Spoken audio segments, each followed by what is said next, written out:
A lot of people are saying, E, I'm scared. What if I do it and I fail? E, I'm scared, E. E, I want to do it. I'm gifted. I'm gifted. I'm talented. I know I can write that song. I know I can produce that album. I know I can do that CD. I know I can write a book. I know I can get that degree, but I'm scared. So I'm telling you, in life, you start running from a class, you start running from a subject that you don't like, it will haunt you for the rest of your natural life. It ain't going nowhere. But if you go after the fight, if you approach the challenge, you have a much better chance of winning. This the fight of your life, baby. Are you hearing me? This the fight of your life. This the fight of your life. And listen to me. If you're going to win the fight of your life, you can't be afraid to fight. All right? Some things don't come. They just not going to come to you because you want it as bad as you want to breathe. After you want it as bad as you got to put up the dukes, baby. And you got to be willing to fight that thing out. Are you hearing me? Fear, you are not going to stop me. I'm not listening to that voice. I'm not listening to fear. I'm going to move by faith. I've come too far to give up now. You got greatness all inside of you. You got greatness all inside of you. But your problem is you a scaredy cat. You soft. And every time it get hard, you quit and you give up. And I'm telling you, if you would be willing to fight your way through it, if you would be willing to fight your way through this battle, fight your way through cancer, fight your way through that academic struggle, fight your way through divorce, fight your way through it. If you are willing to fight your way through that singing career, fight your way through boxing, fight your way through football. If it was easy, everybody would do it. Fight your way through it. You gotta fight the fear, because guess what? Fear ain't bigger than you. There's greatness in you. Are you hearing me? There's greatness in you. And you mean to tell me you're never going to reach your full potential? You mean to tell me you're never going to be what you've been called to be? That you're not going to do what you've been called to do because you are afraid? Listen to me. The boogeyman ain't real. And so I need you to understand that you can have it. For real, you can have it. But it's going to be a fight. And if you're willing to put up the fight, I'm telling you, at the end of the fight, there's going to come victory. You've gotten this far. If you was going to quit, you should have quit a long time ago. You've come too far to quit now. You need to get a reward for it. That's why I'm trying to tell you, never stop, never give up, never give in.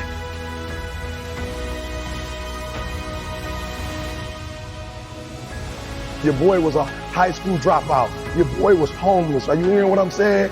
I slept in abandoned buildings, baby. You say, how did you get here, E? Because one day I got up and stopped being a victim, and I was a victor. Are you hearing me? And I took that one class, and that one class turned into 2 classes, and I got my GED. And then I went to college, and yep, I told you it took 12 years, but what did I do? I never stopped fighting. It got harder, and it got harder, and it seemed the further I climbed, the harder it got. But I didn't stop. I didn't quit. I just kept fighting, and then I got to the master's, and it was harder than the 4-year, and it was harder than the GED. But what did I do? I got here not because I'm the strongest, not because I'm the fastest, not because I'm the best, but I kept fighting and fighting and fighting, and your boy got through the master's. Now we at the end of the PhD, baby. Oh, you not hearing what I'm saying? Now we got the dissertation, and I ain't no writer, and I ain't no intelligent dude, and I ain't no scholar. Then you say, how you gonna get the PhD? Because I keep fighting and fighting and fighting and fighting and fighting and fighting. And what I will not do is I will not quit. And when that thing tells you to quit, you look at it in his eye and say, I ain't going nowhere. I will break you before you break me. You will not defeat me. You will not destroy me. Lay hold of it. Some of you are so ignorant. You've been through so much hell. You gonna quit now? You should have quit 10 years ago when you got raped. You should have quit 10 years ago when he walked out on you. You should have been quit. You don't quit now. It's the 10th round. You got 2 more to go. And when you get to success, it's not about skill. When you get to a certain level of success, it's about stamina. It's about stamina. It's about you won't break me. You can't take me. I fought too long. I fought too hard. If I was going to quit saying, you should have got me a 17 home. You should have spoke to me when I was eating out fast. It's too late now. I'm in the Ritz Carlton. It's too late now.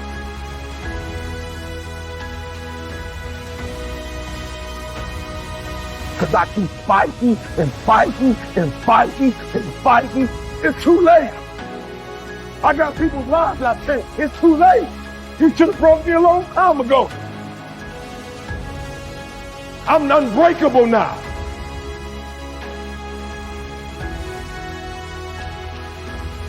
If you could take this one principle that HW gave me, it revolutionized my life. It's about to revolutionize your life if you would just embrace it.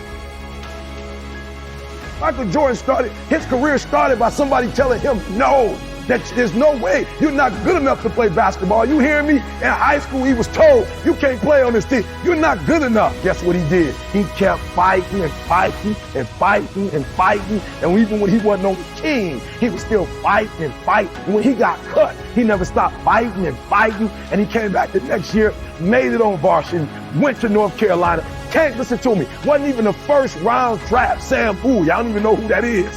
Right? Sam Bowie. So he went from all of that adversity. He kept fighting and fighting. He didn't win first year. He didn't win second year. He didn't win third year. He didn't win fourth year. He didn't win a championship fifth year. He didn't win one sixth year. It wasn't after 7 years that he won his first title. Guess what he did? He kept fighting and fighting and fighting. And when I told my man HW, listen to me, these brothers have shown me that nothing is impossible. He said, E.T., you got it twisted. It's as possible.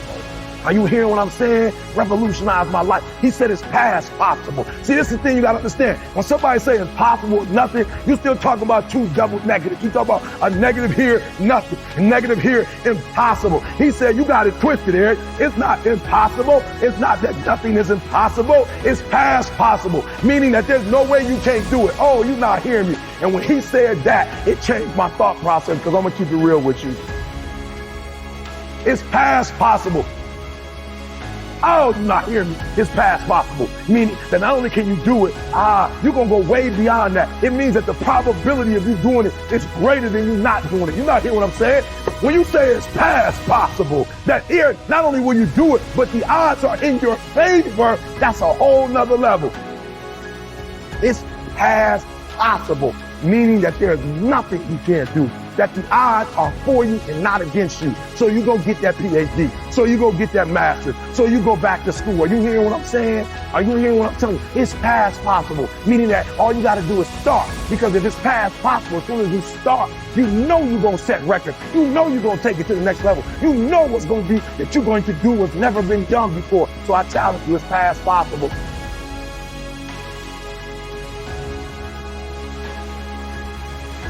If you're going to win the fight of your life, you can't be afraid to fight.